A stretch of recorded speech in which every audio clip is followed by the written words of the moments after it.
जैसे ही खिचड़ी सरकार बनने की बात हुई वैसे ही खींचतान भी शुरू हो गई। वो नरेंद्र मोदी जो 2014 से बिना रोक टोक के सरकार चला रहे थे, उन्हें अब सरकार चलाने के लिए दूसरों पर निर्भर रहना होगा। लेकिन जो भारत की जनता सिर पर बिठा रही थी, उसी ने आखिर नजरों से मोदी को गिरा दिया। लोकसभा चुनाव का रिजल्ट आपके सामने है। बीजेपी 240 पर है और कांग्रेस 99 पर है। ऐसे में कांग्रेस के बजाय मोदी की चर्चा ज्यादा हो रही है, क्योंकि मोदी ब्रांड थे, लेकिन एक कमजोर गठबंधन ने मोदी को हिलाकर रख दिया और अब दूसरों की मर्जी से उन्हें सरकार चलानी होगी। तो क्या मोदी ब्रांड खत्म हो गया? ये बड़ा सवाल पूछा जा रहा है।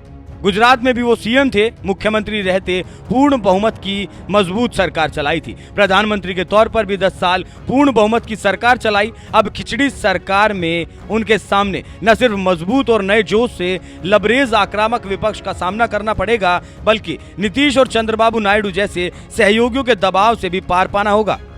कुल मिलाकर कहें तो नीतीश नायडू के इशारों पर रहना होगा। 2024 की बात करें तो मोदी 400 पार की माला जपते रहे, लेकिन मिला 240 नंबर। जानकारों की माने तो झटके के पीछे महंगाई और बेरोजगारी जैसे मुद्दे अहम रहे, जिन्होंने मोदी को जमीन पर ला पटका, जो चुनाव अभियान के दौरान चेतावनी के संकेत दे रहे थे। लेकिन मोदी इशारे नहीं समझ पाए, लेकिन बीजेपी ने उसे हल्के में लिया और अति आत्मविश्वास के घोड़े पर सवार मोदी मस्त चलते रहे।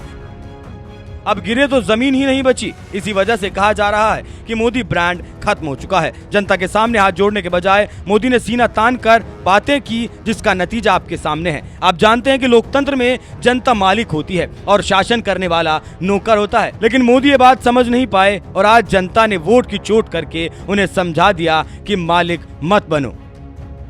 इसके साथ ही साथ मोदी का जो नारा था वो नेगेटिव निकला। 400 प्लस का लक्ष्य है, जो ताकत और आत्मविश्वास का संदेश देने वाला था, लेकिन वो उल्टा पड़ गया। विपक्ष ने इसे संविधान से जोड़ दिया और दलित ओबीसी को समझाया कि अगर 400 पार आया तो संविधान बदल दिया जाएगा, मुसलमानों के साथ जुल्म होगा, आरक्षण खत्म कर दिया जाएगा। इसका असर ये हुआ कि दलित और मुसलमान सजग हो गए और फिर एक साथ गठबंधन को वोट कर दिया, जिसका नतीजा आपके सामने है। अब चुनौती ये है कि सीटों में आई कमी से एक मजबूत विपक्ष के अलावा मोदी को चंद्रबाबू नायडू और नीतीश कुमार जैसे सहयोगियों से जूझना होगा, जो बीजेपी के एजेंडे के सभी पहलुओं से सहमत नहीं होंगे और बड़ी बाधा भी बन सकते हैं। साथ ही आरएसएस भी इस बात पर सतर्क नजर रखेगा कि वो सहयोगियों के दबाव से कैसे निपटता है। कुल मिलाकर ये बात कही जा सकती है कि तीसरे कार्यकाल में मोदी को कांटों भरे ताज के साथ बैठना होगा और सरकार बनने से पहले जेडीयू ने कह दिया कि अग्निवीर की समीक्षा करनी होगी। इससे आप समझ सकते हैं कि मोदी को